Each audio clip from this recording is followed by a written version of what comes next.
جب حضرت عثمان غنی رضی اللہ تعالیٰ عنہ کا محاصرہ کر لیا گیا اور یہ خلافت کا آخری آپ کا دور ہے، 82 سال کی عمر تھی اس وقت آپ کی، اور یہ تاریخ کا دردناک باب ہے کہ حضرت عثمان غنی پر 40 دن تک پانی بند رہا۔ وہ ایک منصوبہ تھا، 3 لوگ 3 مختلف شہروں سے چلے، مصر سے، کوفے سے اور بصرے سے، 1000 آدمی لے کر، اور مدینہ المنورہ میں پہنچ کر کے حضرت علی المرتضیٰ سے ملے، ام المومنین سیدہ عائشہ سے ملے، کبار اصحاب سے ملے۔ تو جو انہوں نے کہا تو انہوں نے ان کو کہا کہ نہیں، ایسی کوئی بات نہیں، فہمائش کر کے واپس بھیج دیا۔ حضرت عثمان غنی رضی اللہ تعالیٰ عنہ پر اقربا پروری کا الزام عائد کیا تھا، تو انہوں نے کہا کہ کوئی ایسی بات نہیں ہے۔ پھر یہ تھا کہ آپ نے کم عمر گورنر، کم عمر لوگ مقرر کیے، تو حضرت عثمان نے کہا کہ حضرت اسامہ بھی تو کم عمر تھے، حضور نے ان کو اگر مقرر کیا ہے تو یہ تو مثال ہمارے سامنے موجود ہے۔ لیکن یہ ایک منصوبہ تھا، اس منصوبے کے تحت یہ 3 جگہوں سے لوگ آئے تھے۔ وہ 3 دن کی مسافت کے بعد پھر تینوں واپس آ گئے، تو یہ ایک سوالیہ نشان ہے کہ تینوں کیوں واپس آ گئے، کوئی ایک تو نہ آتا نا۔ تو یہ سب طے شدہ منصوبہ تھا، اور پھر انہوں نے مدینہ المنورہ کو گھیر لیا، اور جس طرح سے بلوائیوں نے حالات پیدا کر دیے۔ سیدنا علی المرتضیٰ رضی اللہ تعالیٰ عنہ تو شہر مدینہ سے باہر تشریف لے گئے تھے، اور اپنے بیٹوں امام حسن اور امام حسین رضی اللہ تعالیٰ عنہ کو حضرت عثمان غنی کے دروازے پر مقرر کیا تھا کہ ان کو ضرر نہ پہنچنے دینا۔ اب 700 صحابہ اجازت طلب کر رہے ہیں کہ آپ ان بلوائیوں سے نپٹنے کا میں جو ہے وہ اجازت نامہ مرحمت کریں، اور بہت سارے لوگ تو حج پہ جا چکے ہیں۔ یہ 18 ذی الحج کا واقعہ ہے جب آپ کی شہادت ہوتی ہے، تو وہ حج پہ جا چکے ہیں، تو جو یہاں موجود ہیں وہ اجازت طلب کر رہے ہیں۔ لیکن حضرت عثمان غنی رضی اللہ تعالیٰ عنہ نے کہا کہ نہیں، میں ایسی اجازت نہیں دوں گا۔ رسول اللہ صلی اللہ علیہ وسلم کا حرم شہر مدینہ لوگوں کے خون سے لالازار ہو، یہ میں اس کو گوارا نہیں کرتا۔ افواج موجود ہیں، اور دنیا کی تاریخ میں آپ کو ایسا نہیں ملے گا کہ اتنی بڑی حکومت کسی کے پاس ہو اور وہ خود گھیر لیا جائے، اس کا پانی بھی بند ہو جائے، اور وہ حکم دے کہ نہیں، میرے لیے آپ ایک قطرہ بھی خون نہیں بہائیں گے۔ بلکہ آپ کے غلاموں نے جب تلواریں اٹھا لی تو آپ نے فرمایا کہ میرا حکم ہے کہ تم تلواریں نیچے رکھو، بلکہ میں تمہیں یہ آفر دیتا ہوں کہ جو غلام لڑے گا نہیں اور یہ میرے سے عہد کرتا ہے وہ آزاد ہے۔ حضرت ابو ہریرہ رضی اللہ تعالیٰ عنہ، حالانکہ یہ پڑھنے پڑھانے والے لوگ تھے، تعلیم و تعلم سے ان کا تعلق تھا، لیکن وہ بھی تلوار لے کے حضرت عثمان غنی کے دفاع میں آ گئے۔ لیکن حضرت ابو ہریرہ رضی اللہ تعالیٰ عنہ کو بھی حضرت عثمان غنی روک دیتے۔ مالک بن اشتر کہنے لگا کہ ہم آپ کی دستبرداری کے خواہاں ہیں، آپ خلافت سے دستبرداری اختیار کر لیجئے۔ تو حضور علیہ الصلوۃ والسلام کے اس جانثار صحابی نے حضرت عثمان غنی نے فرمایا یہ نہیں ہو سکتا۔ دستبردار کیوں نہیں ہوئے؟ لگتا تھا یہ سب سے زیادہ آسان تھا، لیکن حضور نے ارشاد فرمایا تھا، اے عثمان، تمہیں اللہ ایک قمیض پہنائے گا، لوگ اس کو اتارنا چاہیں گے، تم کبھی نہ اتارنا۔ تو اس سے مراد خلافت کی قمیض ہے، اور ان کی شہادت کی خبر بھی اللہ کے محبوب علیہ السلام نے دی تھی، اور اگر آپ دستبردار ہو جاتے تو یہ ایک کھلونا بن جاتا، بازیچہ بن جاتی خلافت۔ چند آدمیوں کے پریشر سے خلافت سے دستبرداری کرنا پڑتی۔ اچھا، ایک یہ سوال بھی پیدا ہوتا ہے، چند باغی تھے، ان کو کس طرح کچل دیا جاتا؟ لیکن حضرت عثمان غنی یہ نہیں چاہتے تھے۔ ایک تو یہ کہ مدینے کی حرمت پامال نہ ہو، اور دوسرا پورے عالم اسلام کو آگ لگانے کا جو منصوبہ تھا، 3 مختلف شہروں سے 1000 آدمی لایا گیا ایک منصوبے کے تحت، اور انہیں لاشیں چاہیے تھیں، اور جو ان کے پیچھے کام کر رہے تھے نادیدہ ہاتھ، ان کا منصوبہ یہ تھا کہ یہاں سے مختلف سمتوں میں، یہ تینوں شہر مختلف سمتوں میں تھے، تینوں سمتوں میں جب لاشیں جائیں گی تو پورے عالم اسلام کو ہم جو ہے وہ خانہ جنگی کی آگ میں دھکیل سکیں گے۔ تو حضرت عثمان غنی ان سازشوں سے آگاہ تھے، تو سب سے اہون اور آسان یہ تھا کہ قربانی پیش کر دی جائے، اور پھر انہوں نے سن بھی رکھا تھا کہ 2 شہید ہیں، شہید تو انہوں نے بہرحال ہونا ہے، تو لہٰذا میں خلافت سے دستبردار بھی نہیں ہوں گا، اور شہر مدینہ کی حرمت بھی پامال نہیں ہونے دوں گا۔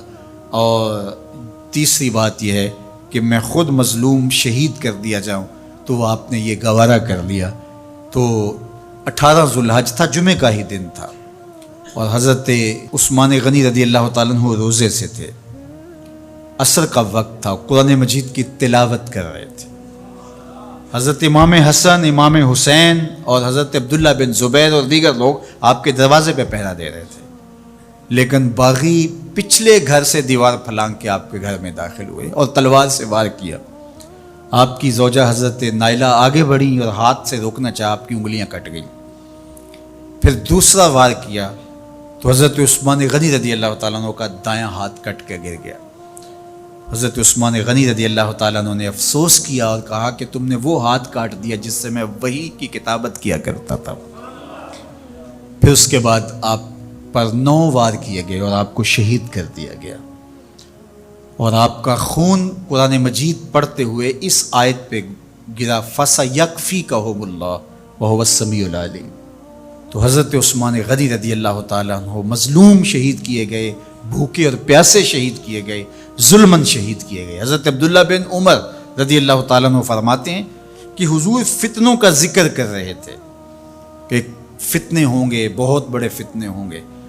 تو ایک شخص نے چادر اوڑھی ہوئی تھی اور وہ مجلس واعظ کے قریب سے گزرا جہاں حضور کچھ ارشاد فرما رہے تھے، تو آقا کریم نے اشارہ کر کے کہا اس دن یہ شخص حق پہ ہوگا۔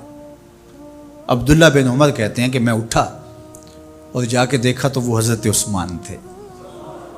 تو میں نے حضرت عثمان کے چہرے کو پکڑ کے تھوڑا سا حضور کی جانب کیا اور میں نے کہا حاضہ حضور، یہ اللہ کے محبوب فرمایا ہاں یہی، جب فتنے ہوں گے تو فرمایا یہ حق پہ ہوگا۔ تو حضرت عثمان غنی رضی اللہ تعالیٰ عنہ حق کی راہوں کے مسافر، جنہیں حضور کی زبان سے شہید کہا گیا، اور شہید کسی کا انجام ہوتا ہے، تو حضور نے فرمایا یہ شہید ہوگا۔ شہید وہی ہوتا ہے جو بحالت ایمان اس دنیا سے راہ خدا میں اپنی جان قربان کرے۔ فرمایا فَإِنَّمَا عَلَيْكَ نَبِيٌّ وَصِدِّيقٌ وَشَهِيدَانِ، اے پہاڑ رک جا، تو جانتا نہیں تیرے اوپر اللہ کا ایک نبی ہے، ایک صدیق ہے اور 2 شہید ہیں۔ تو حضرت عثمان غنی رضی اللہ تعالیٰ عنہ عظمتوں کے مینار، اللہ اکبر۔ تو یہ حضرت عثمان غنی رضی اللہ تعالیٰ عنہ کا یہ کارنامہ تھا کہ آپ نے اپنی جان پیش کر کے امت کو جو ہے وہ فتنوں سے محفوظ کر لیا اور امت کو بچا لیا۔ حضرت عثمان غنی رضی اللہ تعالیٰ عنہ پہ کروڑوں رحمتیں، کروڑوں سلام۔ ہم آپ کی عظمت کو سلام پیش کرتے ہیں، عقیدتوں کا خراج پیش کرتے ہیں۔ حضور کی خدمت میں ایک جنازہ لایا گیا اور حضور سے عرض کی گئی حضور اس شخص کا جنازہ پڑھا دیجئے، تو حضور نے انکار کر دیا، کہا میں جنازہ نہیں پڑھاؤں گا۔ تو صحابہ نے عرض کہ یا رسول اللہ کبھی ماضی میں ایسا نہیں ہوا، جب بھی کوئی جنازہ لایا جاتا ہے تو آپ جنازہ پڑھا دیتے ہیں اور آپ نے آج انکار کر دیا ہے۔ تو فرمایا یہ شخص میرے عثمان سے بغض رکھتا تھا اور اس کو اللہ نے بھی اپنی رحمتوں سے محروم کر دیا ہے۔ حضور نے اس شخص کا جنازہ نہیں پڑھایا جو مبغض عثمان غنی رضی اللہ تعالی عنہ۔ تو اب آپ اندازہ کیجئے وہ کتنا بدبخت شخص ہے جو حضرت عثمان سے بغض اور دشمنی رکھتا ہے۔ حضرت عثمان غنی رضی اللہ تعالی عنہ سے اللہ کے محبوب علیہ السلام نے کتنی خوبصورت ارشاد فرمائی، میں اس سے حیا کیوں نہ کروں جس سے اللہ کے فرشتے بھی حیا کرتے ہیں۔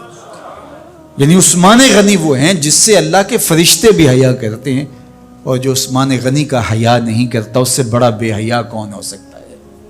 حاکم نے مستدرک کے اندر روایت ذکر کی ہے کہ بہت سارے صحابہ حضور کی بہت ساری خوبیوں کے مظہر تھے، اور سب سے زیادہ حضور کے خلق کے مشابہ حضرت عثمان غنی رضی اللہ تعالیٰ، اور خلق میں سب سے اونچا درجہ حیا کا ہوتا ہے۔ تو حضرت عثمان غنی رضی اللہ تعالیٰ عنہ حیا کے اس مقام پہ فائز المرام تھے جو انہی کا مقصوم تھا۔ اللہ ہمیں حضور کے اہل بیت، حضور کے اصحاب، بلکہ حضور کے در کی مٹی کی تعظیم بھی نصیب کرے۔ اقبال نے کہا تھا خاک طیبہ از دو عالم خوش ترست، آن خنک شہرے کے آنجا دل برست۔ ہمیں تو طیبہ کی مٹی بھی اچھی لگتی ہے اس لیے کہ وہاں محبوب جو رہتے ہیں۔ تو محبت تو اس چیز کی متقاضی ہوتی ہے، محبوب کی راہوں کو بھی سلامی پیش کی جائے۔ تو جو حضور علیہ السلام کے ساتھ منسوب اتنی وقی نسبتیں ہیں ان کا احترام کیوں نہیں کریں گے؟